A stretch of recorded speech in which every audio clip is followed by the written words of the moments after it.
ദൈവനാമത്തിന് മഹത്വം ഉണ്ടാവട്ടെ. ദൈവം എന്നെ സൗഖ്യമാക്കിയത് പറയാനാണ് ഞാൻ നിൽക്കുന്നത്. ഇവിടെ വ്യാഴാഴ്ചത്തെ പ്രേയറിനൊക്കെ ഞാൻ പങ്കെടുക്കാറുണ്ട്. അന്ന് ബ്രദർ പറഞ്ഞ മെസ്സേജ് ഇങ്ങനെയാണ്: 5 തരത്തിലുള്ള പൈശാചിക ബന്ധനത്തെക്കുറിച്ചൊക്കെയുള്ള ക്ലാസ്സുകൾ. എനിക്ക് ആദ്യമായിട്ടാണ് ഞാൻ അങ്ങനെ ഒരു ക്ലാസ്സിന് നന്നായിട്ട് കേൾക്കുന്നത്. അപ്പോൾ എനിക്ക് ഭയങ്കര അതിശയമായിരുന്നു. അപ്പോൾ അന്ന് സമയത്ത് പാസ്റ്റർ ഇങ്ങനെ പറഞ്ഞു, നിനക്ക് ഒരിക്കലും എഴുന്നേറ്റ് വരാൻ പറ്റാത്ത വിധത്തിൽ, അതായത് നീ വിചാരിച്ചിട്ടും നിനക്ക് പറ്റുന്നില്ല. അപ്പോൾ അങ്ങനെയുള്ള ഒരു കാര്യങ്ങൾക്ക് ഒത്തിരി കാര്യങ്ങൾ പറഞ്ഞു, ലിമിറ്റേഷൻസിൻ്റെ കാര്യങ്ങൾ, കുറേ കാര്യങ്ങളൊക്കെ പറഞ്ഞു. ആ സമയത്ത് ഞാൻ ആ ഒരു മാസം, അതായത് കഴിഞ്ഞ മാസം ഇവിടെ വരുന്നതിൻ്റെ കഴിഞ്ഞ മാസം ഒരു മാസം ഫുള്ളായിട്ട് എനിക്ക് ബ്ലീഡിങ് ആയിരുന്നു. ബ്ലീഡിങ് എന്ന് പറഞ്ഞാൽ എനിക്ക് ഇരിക്കാൻ വയ്യ, നിൽക്കാൻ വയ്യ. എൻ്റെ ഫ്രണ്ടാണ് ഇവിടെ ഇരിക്കുന്ന അവൾ, സിസ്റ്ററിനോട് ഞാൻ എല്ലാ കാര്യവും പറഞ്ഞിട്ടുണ്ട്. അപ്പം ഭയങ്കരമായിട്ട് ബ്ലീഡിങ് ആണ്, എനിക്ക് ഇരിക്കാൻ വയ്യ, നിൽക്കാൻ വയ്യ. അപ്പോൾ പാസ്റ്റർ ഇങ്ങനെ ഇടയ്ക്കിടയ്ക്ക് കൈ വെക്കാൻ പറയുന്നുണ്ട്, എഴുന്നേക്കാൻ പറയുന്നുണ്ട്. എനിക്ക് കുഞ്ഞുള്ളതുകൊണ്ട് ഞാൻ ഏറ്റവും പുറകിലാണ് ഇരുന്നത്.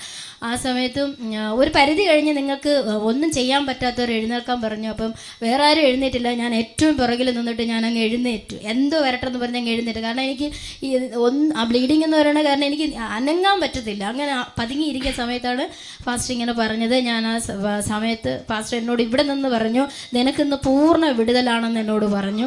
അപ്പോൾ ഞാനത് വിശ്വസിച്ചു. ഞാനിവിടെ പ്രാർത്ഥിക്കാൻ പാസ്റ്റർ ഇവിടെ വന്നപ്പോഴും പാസ്റ്റർ പറഞ്ഞു, സിസ്റ്റർ നിങ്ങൾക്കിന്ന് പൂർണ്ണ വിടുതലാണെന്ന്. അപ്പോൾ ഞാൻ പറയുന്നത്, ഈ 12 വർഷം രക്തസ്രാവമുള്ള സ്ത്രീയുടെ കാര്യം ഞാൻ ആലോചിച്ചു പോയി. ഒരു മാസം കൊണ്ട് ഞാൻ അനുഭവിച്ചത് എനിക്ക് പറയാൻ പറ്റത്തില്ല. കാരണം അത്രയ്ക്കും എനിക്ക് ഇരിക്കാൻ വയ്യ, നിൽക്കാൻ വയ്യ. ഞാൻ ഭയങ്കര അസ്വസ്ഥതയായിരുന്നു. അതിൽ നിന്ന് ദൈവം എനിക്ക് അന്നത്തെ പ്രാർത്ഥനയിൽ വലിയൊരു വിടുതലാണ് തന്നത്. അതുപോലെ തന്നെ പാസ്റ്റർ ഒരു മീറ്റിങ്ങിലും പറഞ്ഞു, സിസ്റ്ററെ നിങ്ങൾക്ക് വലിയൊരു സമാധാനം നിങ്ങളുടെ വീട്ടിൽ വരുന്നെന്ന് പറഞ്ഞു. എൻ്റെ മോന് 4 വയസ്സാകാറേ ഉള്ളൂ. അപ്പോൾ അമ്മയും ക്യാൻസർ പേഷ്യൻ്റാണ്. അമ്മയ്ക്കും ഇവിടെ ഒന്ന് പ്രാർത്ഥിച്ചു. അമ്മയ്ക്കും അതിനുശേഷം വലിയൊരു മാറ്റം ഉണ്ടായി. അമ്മയും കുഞ്ഞുമൊക്കെ എപ്പോഴും വീട്ടിൽ ഇങ്ങനെ അടിയൊക്കെയാണ്. പക്ഷേ പാസ്റ്റർ എന്ന് പറഞ്ഞ് നിങ്ങളുടെ വീട്ടിൽ വലിയൊരു സമാധാനം വരുന്നത്. അപ്പോൾ എൻ്റെ അമ്മയും കുഞ്ഞുമൊക്കെ ഇപ്പോൾ എപ്പോഴും ഹാപ്പിയാണ്. അവർ തമ്മിൽ വഴക്കോ അടിയോ അങ്ങനെ ഒന്നുമില്ല. ഞാൻ പറഞ്ഞ് നിങ്ങൾ നിസ്സാരമായിട്ട് വിചാരിക്കരുത്. കാരണം ഈ വലിയ ആളും കൊച്ചാളും തമ്മിലുള്ള വഴക്ക് അത് അനുഭവിക്കുന്നവർക്ക് അറിയാൻ പറ്റുള്ളൂ. അപ്പോൾ ദൈവം വലിയ കാര്യമാണ് ചെയ്തത്.